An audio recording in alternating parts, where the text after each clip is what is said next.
mahasiswa Universitas Timur, semester 3, Fakultas Ilmu Sosial dan Ilmu Politik, Program Studi Ilmu Administrasi Negara.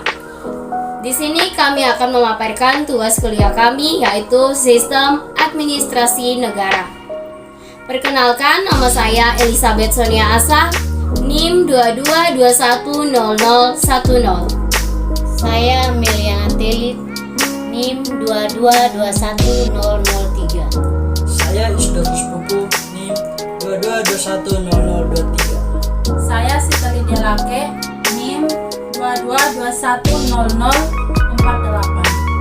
Saya Stefanus Sarjana, NIM 22210016. Saya Angelina Naipuen, NIM 22210042. Saya Maria Harja Musikan, NIM 22210022. Materi kami ini berjudul tentang konsep dasar administrasi kepegawaian.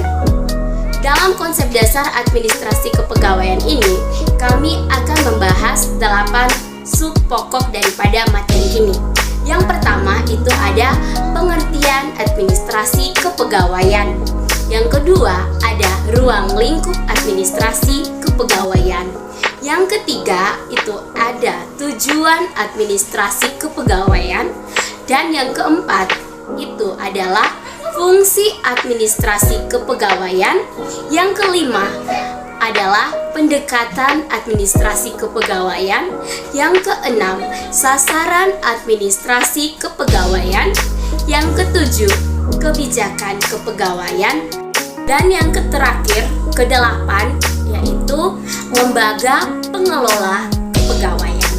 Yuk simak video penjelasan daripada kelompok kami. Pengertian administrasi kepegawaian. Konsep administrasi kepegawaian atau personal administration dipergunakan dalam bidang pemerintahan, sedangkan personal management diterapkan dalam bidang bisnis. Di Indonesia sendiri menggunakan manajemen kepegawaian atau personal management di bidang pemerintahan serta bisnis. Menurut beberapa pakar, administrasi kepegawaian memiliki pengertian sebagai berikut.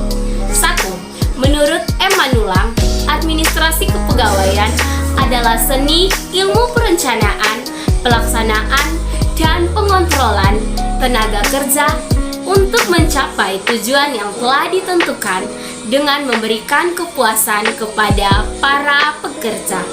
2. Menurut P. Gors dan Charles A. Myers serta Thomas Pates berpendapat bahwa administrasi kepegawaian adalah tata cara untuk prosedur mengorganisasikan dan melakukan orang yang bekerja sedemikian rupa hingga mendapatkan hasil yang terbaik sesuai dengan profesionalitasnya.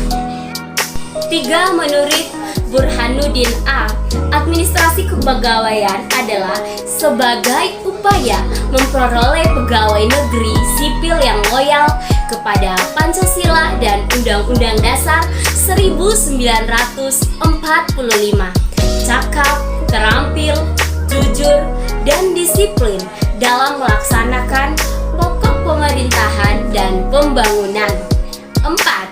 Menurut Paul Pigos dan Charles A. Myers, administrasi kepegawaian sebagai seni memperoleh, memajukan, dan memelihara kecakapan, fungsi, dan tujuan organisasi dengan efisiensi dan ekonomis yang maksimum.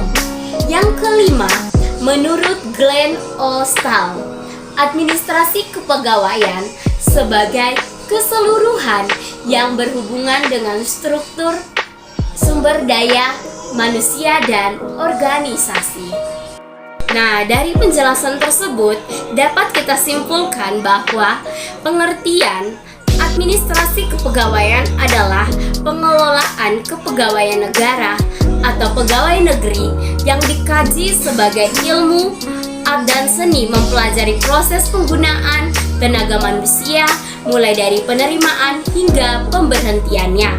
Selain itu, administrasi kepegawaian negara adalah proses penyelenggaraan politik kepegawaian atau program kerja dan tujuan yang berhubungan dengan tenaga kerja manusia yang digunakan dalam usaha kerjasama untuk mencapai tujuan tertentu.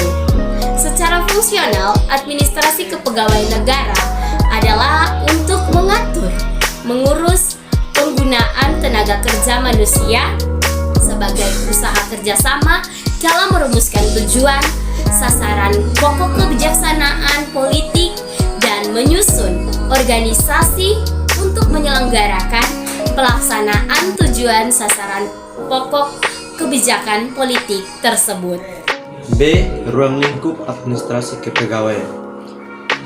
Lingkup kegiatan administrasi kepegawaian antara lain penerimaan, penempatan, pengembangan, dan pemberhentian tenaga kerja dalam rangka memenuhi kebutuhan organisasi sesuai dengan tujuan yang telah ditetapkan sebelumnya.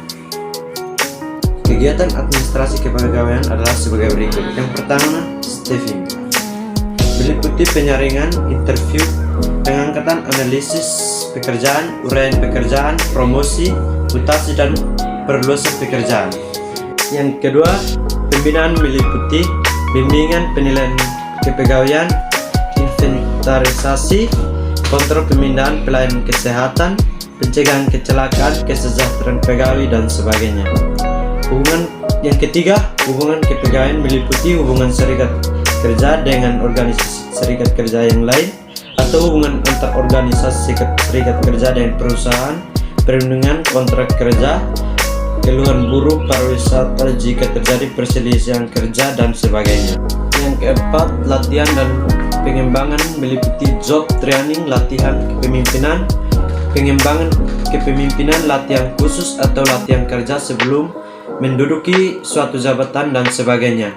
Yang kelima, kompensasi meliputi gaji dan upah, tunjangan, bonus, pembagian laba, hadiah, dan sebagainya.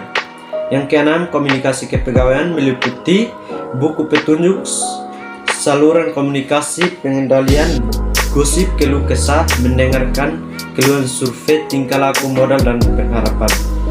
Yang ketujuh, organisasi meliputi penyusunan struktur organisasi, penggunaan seluruh organisasi formal dan informal, dan mengatasi akibat yang ditimbulkan dari perubahan organisasi.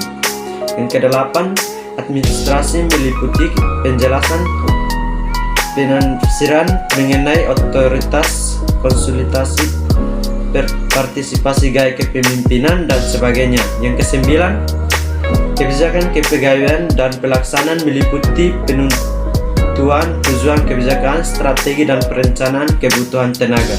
Yang kesepuluh, tinjauan perhitungan penelitian meliputi program laporan, pencatatan evaluasi kebijaksanaan, dan program pengujian teori inovasi, percobaan, dan analisis biaya dan keuntungan. Menurut Arifin Abdurrahman, kegiatan administrasi kepegawaian meliputi analisis jabatan, klasifikasi jabatan, dan evaluasi jabatan, rekrutmen, ujian, dan penempatan, disiplin dan moral pegawai, dan catatan kepegawaian. Felix A. Nigro dan Lloyd G. Nigro menyebutkan bahwa ruang lingkup administrasi kepegawaian meliputi kegiatan pengangkatan dan seleksi serta pengembangan yang meliputi latihan jabatan atau in-service training, promosi, dan pemberhentian. Bintoro Cokro Mijojo mengatakan bahwa pokok-pokok umum yang dilakukan administrasi kepegawaian adalah sebagai berikut. Yang pertama, dasar hukum kepegawaian negeri dan administrasi kepegawaian. Yang kedua, lembaga yang menyelenggarakan administrasi kepegawaian dan bertanggung jawab langsung kepada pemimpin pemerintah serta memiliki hubungan yang jelas dengan kementerian serta unit pengurus kepegawaian. Yang ketiga, adanya struktur klasifikasi serta jabatan kepegawaian. Yang keempat, pengadaan dan penempatan atau penunjuk berdasarkan suatu sistem yang tidak menarik dan standar-standar tertentu sesuai dengan keperluan pekerjaan jabatan. Yang kelima, sistem promosi dan evaluasi terhadap prestasi kerja pegawai, disiplin, pemindahan atau pergantian jabatan serta pemberhentian. Yang keenam, sistem gaji berdasarkan standar tertentu yang objektif sesuai dengan pekerjaan yang dilakukan dan dapat diubah jika diperlukan. Yang ketujuh, adanya program pendidikan dan latihan untuk meningkatkan kemampuan kerja pegawai negeri. Yang kedelapan, hubungan dengan organisasi-organisasi kepegawaian dan serikat-serikat pekerja. Yang kesembilan, tata usaha kepegawaian dalam arti data kepegawaian individual, absensi, cuti, kenaikan gaji, dan sebagainya. Lucius mengatakan bahwa bidang kegiatan administrasi kepegawaian meliputi pengadaan, pengembangan, pembinaan, dan penggunaan. Lingkup kegiatan administrasi kepegawaian adalah sebagai berikut. Yang pertama, kegiatan pengadaan dan seleksi tenaga kerja atau pegawai. Yang kedua, kegiatan penempatan calon pegawai pada jabatan atau fungsi tertentu yang telah ditetapkan. Yang ketiga, kegiatan pengembangan untuk mengetahui segenap proses latihan atau training. Yang keempat, kegiatan pemberhentian untuk mengetahui segenap proses pemberhentian tenaga kerja atau kepegawaian. C. Tujuan administrasi kepegawaian. Menurut Bigors dan Niers, tujuan administrasi kepegawaian adalah sebagai berikut. Yang pertama, effective utilization of human resources, yaitu memanfaatkan tenaga manusia secara efektif. Sumber daya manusia dapat memberikan hasil pekerjaan yang memuaskan. Yang kedua, desirable working relationship among all members of the organization, yaitu membangun sistem yang integral, artinya setiap subsistem saling berhubungan dan melaksanakan kegiatan tertentu untuk mencapai tujuan yang telah direncanakan. Yang ketiga, maximum individual development, yaitu mengembangkan kecakapan individu semaksimal mungkin. D. Fungsi administrasi kepegawaian. Menurut Felix A. Nigro, dalam bukunya Public Personnel Administration, fungsi administrasi kepegawaian negara adalah sebagai berikut. Yang pertama, pengembangan struktur organisasi untuk melaksanakan program kepegawaian. Yang kedua, klasifikasi jabatan yang sistematis dan perencanaan gaji yang adil. Yang ketiga, penarikan tenaga kerja yang baik. Yang keempat, seleksi pegawai yang menjamin pengangkatan calon pegawai yang cakap dan menempatkan dalam jabatan yang sesuai. Yang kelima, perencanaan pelatihan jabatan. Yang keenam, penilaian kecakapan pegawai secara berkala. Yang ketujuh, perencanaan kenaikan jabatan. Kedelapan, kegiatan untuk memperbaiki hubungan antar manusia. Yang kesembilan, kegiatan untuk memelihara dan mempertahankan semangat kerja dan disiplin pegawai. E. Pendekatan administrasi kepegawaian. Menurut Felix A. Nigro, pendekatan administrasi kepegawaian dapat dibedakan menjadi 3 macam, yaitu sebagai berikut. 1. Pendekatan kepartaian. Pendekatan ini berdasarkan perjuangan politis. Pengangkatan seseorang untuk memangku jabatan berdasarkan perjuangan partai politik. 2. Pendekatan daya guna. Pendekatan ini berdasarkan daya guna atau efisiensi. Artinya, pengangkatan pegawai atas pertimbangan keahlian, profesionalitas, dan keterampilannya sesuai dengan kebutuhan negara. 3. Pendekatan hubungan antar manusia. Pendekatan ini timbul sebagai akibat yang tidak memuaskan dari pendekatan daya guna yang kurang memperhatikan faktor hubungan antar manusia dalam administrasi. F. Sasaran administrasi kepegawaian. Sasaran administrasi kepegawaian adalah penggunaan tenaga kerja. Administrasi kepegawaian dikembangkan dengan tujuan: 1. menggunakan tenaga kerja manusia secara efektif. Yang kedua, tercipta, terpelihara, serta berkembangnya hubungan kerja yang memberikan suasana kerja yang menyenangkan antara individu yang bekerja sama. Yang ketiga, tercapainya perkembangan yang maksimal bagi individu yang bekerja sama. Kedua, sasaran administrasi kepegawaian negara adalah sebagai berikut. 1. Penerimaan pegawai negeri sipil yang sesuai dengan kebutuhan negara, baik di tingkat pusat, provinsi maupun daerah, atau kabupaten dan kota. Yang kedua, memperoleh pegawai yang cakap, terampil, berpendidikan, dan profesional. Yang ketiga, memperoleh pegawai yang bermoral tinggi. Yang keempat, menempatkan pegawai dan mempromosikannya sesuai dengan prestasinya. Kebijakan kepegawaian. Yang pertama, kebijakan administrasi kepegawaian berhubungan dengan kinerja, supervisi kepegawaian yang bertanggung jawab atas seluruh aktivitas yang dirumuskan, yang memelihara keselarasan dan keserasian antara pengawas dan pegawai. Yang kedua, adapun kebijaksanaan politik kepegawaian adalah kumpulan asas, aturan, dan petunjuk yang menjadi ketentuan pokok dalam mengatur dan mengendalikan organisasi, menjadi pedoman kegiatan dalam mengadakan hubungan dengan segenap pegawai. Kebijaksanaan politik kepegawaian dibuat berdasarkan haluan politis organisasi agar tercapai keselarasan dan keserasian dalam menjalankan peraturan dan ketentuan organisasi. Yang ketiga, selain itu, hal ini juga berhubungan dengan berbagai pertimbangan tradisi organisasi yang bersangkutan, perkembangan perilaku para pegawai secara keseluruhan, serta mempertimbangkan kelompok dalam organisasi, peraturan pemerintah, dan gagasan manajemen dari pegawai. H. Lembaga pengelolaan kepegawaian. Terdapat beberapa lembaga pemerintah yang bertanggung jawab dalam manajemen pegawai negeri sipil atau PNS di Indonesia. Lembaga-lembaga yang dianggap berperan penting tersebut adalah sebagai berikut. 1. Kementerian Perdayaguna Aparatur Negara atau Menpan. Lembaga ini bertugas membantu Presiden dan merumuskan kebijakan dan koordinasi di bidang perdayagunaan aparatur negara. Untuk melaksanakan tugas tersebut, lembaga ini memiliki fungsi yang A. Perumusan kebijakan pemerintah di bidang perdayagunaan. B. Pengorganisasian dan peningkatan keterpaduan penyusunan, rencana dan program, pemantauan, analisis dan evaluasi di bidang perdayagunaan aparatur negara.